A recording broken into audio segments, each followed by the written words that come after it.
দর্শক, লালমনিরহাট নিউজে আপনাদের স্বাগত জানাচ্ছি। লালমনিরহাটের সারপুকুর ইউনিয়নের ঠিক মাস্টারপাড়া সাবুলের যে বাসায় অগ্নিসংযোগ হয়েছে সেখান থেকে সরাসরি সংযুক্ত হয়েছে আমি মহসিন ইসলাম শাওন। দর্শক, এই বাড়িতে একটি হৃদয় বিতরক ঘটনা ঘটেছে, যেটি মানবাধিকার লঙ্ঘন এবং একটি মানুষ কিন্তু আরেকটি মানুষের জন্য যেটি করতে পারে না, যেটা আইনে শাস্তিযোগ্য অপরাধ বা যে অপরাধেই ধরা হোক না কেন সেই অপরাধ কিন্তু এই বসত বাড়িতে ঘটে গিয়েছে। ঠিক এই বসত বাড়িতে যারা মানুষ আছেন তারা কিন্তু রাতে ঘুমিয়ে পড়েছেন। ঠিক পিছনে যেখানে আমি দাঁড়িয়ে আছি এই ঘরটির পিছনে পেট্রোল দিয়ে সেখানে কিন্তু অগ্নিসংযোগ করেছে। আর সেই অগ্নিসংযোগ সেখানে কিন্তু সীমাবদ্ধ থাকেনি, সেই অগ্নিসংযোগ কিন্তু মুহূর্তের মধ্যে ছড়িয়ে পড়েছে এবং আতঙ্ক সৃষ্টি হয়েছে পুরো এলাকায়। মানুষ যেমন আতঙ্কিত হয়েছে, এই পরিবারেরও মানুষ কিন্তু সেই পরিমাণ আতঙ্কিত হয়ে গেছে। আমরা একটু দেখাই যে এই যে পেট্রোলের বোতলটি, সেটি কিন্তু পিছনে যে ক্ষেত আছে সেখান থেকে কিন্তু উদ্ধার করেছে। এটি কিন্তু পুলিশ এবং ফায়ার সার্ভিস পরীক্ষা করে গিয়েছে এবং তারা বলেছে এটি সুপরিকল্পিতভাবে অগ্নিসংযোগ হয়েছে এবং একটি অগ্নিসংযোগ বা এই অগ্নিসংযোগের যে বসতবাড়ির মানুষরা আছেন তারা কিন্তু মুহূর্তের মধ্যে টের পেয়েছিলেন এবং যা সজাগ হয়েছিলেন, যার কারণে নিজের জীবনটি রক্ষা করতে পেরেছেন।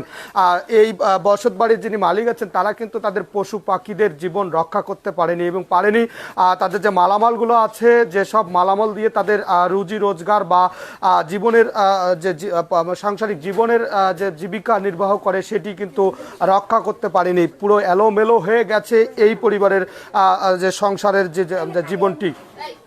আমরা যতদূর জানতে পেরেছি, ঠিক এই বাড়ির যে যিনি অভিভাবক আছেন বা তাদের সঙ্গে আশপাশের কোনো মানুষের জমির নিয়ে দ্বন্দ্ব চলছে এবং সেই নিয়ে এর আগেও কিন্তু তাদের হুমকি ধামকি কিংবা গরু নিয়ে যাওয়ার মতো ঘটনাও কিন্তু এই এলাকায় এই পরিবারের সঙ্গে ঘটেছে এবং সেখান থেকে নির্দেশনাও নাকি এসেছিল যে তাদেরকে পুড়িয়ে মারা হবে বা তাদেরকে জীবন্ত মারা হবে বা তাদের রক্ত বা এইরকম কিছু একটি কথা কিন্তু তখন কিন্তু বলা হয়েছিল এবং তারা কিন্তু মনে করেছিল যে এটি হয়তো বা মুখের কথা বা এমনিতে হুমকিতে সীমাবদ্ধ থাকবে এবং সেটি যে কোনোভাবেই আগুনে গড়াবে সেটি কিন্তু তারা বুঝে উঠতে পারেনি এবং ধারণা করা হচ্ছে এবং যখন অগ্নিসংযোগ করা হয় তখন কিন্তু কাউকে দেখা যায়নি। তারা কিন্তু হয়তো ধারণা করছে যে তারাও হতে পারে এবং পুলিশ যেহেতু এসেছে তারা আইনিভাবে তদন্ত করবে। আমরা একটু কথা বলতে চাই আপনার সঙ্গে। কি নাম আপনার? মোহাম্মদ সাবুল মিয়া। ওখানে থাকেন কি বললেন নাম? মোহাম্মদ সাবুল মিয়া। কি হয়েছিল এই যে পেট্রোলের বোতল দেখতে অগ্নিসংযোগ কিভাবে হলো? আমাদের কাজিয়া এদের সঙ্গে লাগছে এদের আগের দিন জমি জমা নিয়ে। এখন এইটা মনে করেন যে চেয়ারম্যান, তারপরে আমাদের আলম ভাই, এদের মানিক ভাই, প্রফেসর মানিক ভাই, এরা একটা সময় নিয়েছিল। যেমন চেয়ারম্যান আমাদের কবি চেয়ারম্যান সময় নিয়েছিল 7 দিন কেয়ার, পরে মানিক ভাই আবার সময় নিয়েছে 7 দিন। তখন কবি চেয়ারম্যানের পর মানিক ভাই সময় নিয়েছে, নেওয়ার পর ওরা যখন বলছে না এরা আর বিচার করবে না ওরা, তখন মানিক ভাই বলছে যে আপনারা মামলা রেকর্ড করে দেন। আমরা গত পরশু দিন আমাদের মামলাটা রেকর্ড করে দিছি। দেওয়ার পর ওরা পরশু দিনে আমাদের ওইখানকার গাছ কাটছে, ওদের বাড়ির সামনে আমাদের জমি আছে ওখানকার গাছ কাটছে, 4টে গাছ কাটছে। কাটার পর আরও মনে করেন যে হুমকি ধুমকি দিচ্ছে যে বেটাদেরকে যেখানে পাবো কোপাবো। মানে পারিবারিক দ্বন্দ্ব আপনাদের এই জমি জমা নিয়ে? হ্যাঁ, জমি জমা নিয়ে আসিল। যখন অগ্নিসংযোগ হয় তখন কি কাউকে দেখা দিয়েছে না আগুন লাগিয়ে দিয়ে দৌড় মারছে? ওরা আগুন লাগিয়ে দিয়ে দৌড় মারছে। এলাকায় তো আর কারোর সঙ্গে ঝামেলা নাই? আমাদের আর কারোর সঙ্গেই ঝামেলা নাই, শুধু ওই ফ্যামিলির সঙ্গেই ঝামেলা আছে। ফায়ার সার্ভিস কি পাইলো? ফায়ার সার্ভিস এখানে আসার পর ওরা পানি দেওয়ার পর বললো যে এটা পেট্রোল দিয়ে আগুন লাগিয়ে দিয়েছে, পরিকল্পিতভাবে এটা পেট্রোল দিয়ে আগুন লাগিয়ে দিয়েছে। এতে কি ক্ষয়ক্ষতি হলো আপনার? আমার 3টে গরুর মধ্যে 2টে গরু তো ওখানে দেখাই যাচ্ছে মারা গেছে, একটা গরু মনে করেন আহত, 2টে ছাগল একবারেই শেষ হয়ে গেছে আর একটা ছাগল বাইরে আছে এখনো। তাতে মনে টাকা আসিল, ওখানে এই টেরাং এইখানে আসিল, কাপড় চোপড় তো সব পড়া গেছে, ওখানে দোকানের টাকা আসিল। আর যে আমার বাবা মানে জমি নিবে তার বায়নার টাকা দিয়ে গেছিল, কিন্তু সেই টাকাও আসিল, এখানে টাকা আসিল মোট 1.5 লাখ টাকা। দোকানের মালপাতি সব পড়া গেছে, মানে কাল 12টার ওই দিক মাল করিয়েছি তো আর দোকানে সাজাই নেই, আনি এইখানে রাখি দিয়েছিলাম। এই আগুনটা কখন লাগে? এই আগুনটা আমি আসলাম পাশের বাড়িতে, ওরা নাকি মামলা রেকর্ড করছে, আমি এই পাশের বাড়িতে এইখানে আসছিলাম। তো যখন মানে ওই চাচা সহ আসলাম, জমির দ্বন্দ্ব নিয়ে আবার মামলাও রেকর্ড হয়েছে। হ্যাঁ ওদেরও মামলা রেকর্ড হয়েছে। হ্যাঁ ওদেরও মামলাও রেকর্ড হয়েছে, কিন্তু ওদের মামলার তো ভ্যালু নেই। ওদের তো মনে করেন যে ওরা কোনো ইয়াবে করে নাই। আমাদের মামলা রেকর্ড হয়েছে যে আমার ভাইয়ের মাথা ইয়াও করছে, ওটাই মনে করেন যে মাথা ফাটে দিয়েছে, ওটা সাইড ইয়াও করা হয়েছে, রেকর্ড করছি। রেকর্ডের পর আর কি এই চাপটা ওরা সৃষ্টি করতেছে। ওদের মামলা যখন রেকর্ড হয়েছে আপনি জানতে পারছেন, আপনি আলাদা জায়গায়? হ্যাঁ হ্যাঁ, আমি আলাদা জায়গায় যাই। আর গা ঢাকা দিয়েছিলেন? হ্যাঁ গা ঢাকা দেয়। আর যখন আমি যাই তখন মনে করেন 12:30 1টা বাজে আনুমানিক। তখন মনে করেন সাইবুল নামে যে ছেলেটা, তার সঙ্গে আমার এই যে এই পুলটে দেয়, ওই পুলটের ওইখানে আমার কাটাকাটি হয়েছে রাস্তা। আমি অতটা কেয়ার না করে আমি আমার মতে গেছি, ও ওর মতে চলে আসছে।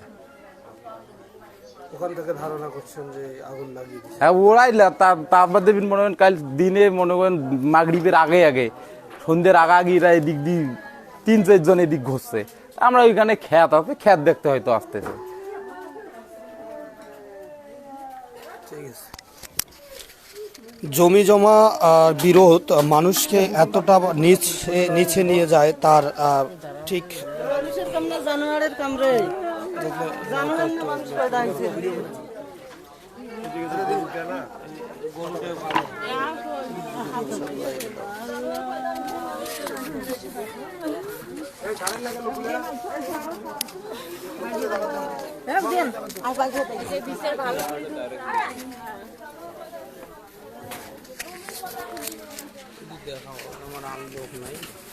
বাড়ির লোক নাই, এর আসার লোক নাই। একটি ডাকো ওখানে গরুটা কাটছে, ওখানে ইস্যু দেখাইতে পারবেন তো, গরু না ওখানে কাটি গেছে।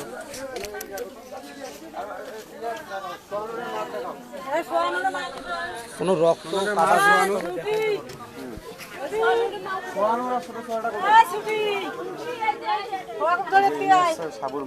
উনি ছিল? উনি বাড়িতে ছিল। চাচি আপনি তো যখন অগ্নিসংযোগ হয় ওই সময় তো আপনি ছিলেন, কি ছিল ঘটনা বলেন তো?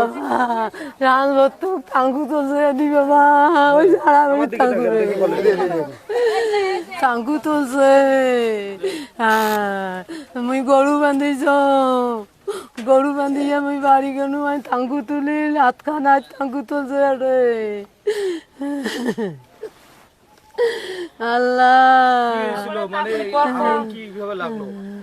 আগুন নাগে দিছে বাবা, পেট্রোল দিয়ে আগুত কাজিয়ে হয়েছে, জমি জমি গড়িয়ে। তার পাশে যে কাল আইতো ওই ঘটনা ঘটাইছে, কেস করছে। আমার বাবার ঘর পালে থাকে, পালবার কইছে, পালাইছে বলে পুলিশ আসবে। এই সময় আগুন নাগে দিছে, এই সময় আগুন নাগে দিছে। বউ একলা 2টে বাচ্চা ধরিয়ে আসলো। ওই ছাগল ভেবাইছে, ওই ছাগলের বাচ্চা হওয়ার সময় হয়েছে। মুই গরু বান্ধি কেন মুখ ছাগলটা বাচ্চা হইবে আইতো দেখেন। তো ওই যে কয়দিন থেকে জ্বর পড়িয়েছে, ভাতও না আনতে বাড়িত, ওই ভাত দিয়ে যাই তাকে খাই। মুই ওই বাড়ির ভাত আনতো, সেই ভাত দিয়ে যাও তাকে খাই, তাকে খাই। আর কাল গরু টরু বাঁধি গেল আমরা টাঙ্গু, ওই যে সুশীল ধনির বাড়ি, ওরে মারামারি হয়েছে। একটা বেটার মাথা ফাটে গেছে, তাই 4 দিন মেডিকেলত থাকি আসিল। এদি আমরা মেডিকেলত এদি আমরা কেস করছে। আমার দোষ, আমার দোষ নাই। পড়ি যাই ভাই, ধরিস আশপাশের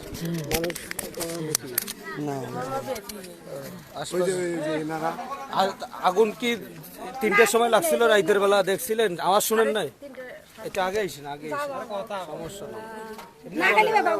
না, ক্যামেরা দিয়ে এমনি করে আছে পোলা আছে জায়গা কিছু কইব না বাবা। ও আমার ছেলে মারধর করছে ভাই। কত তোমার সঙ্গে?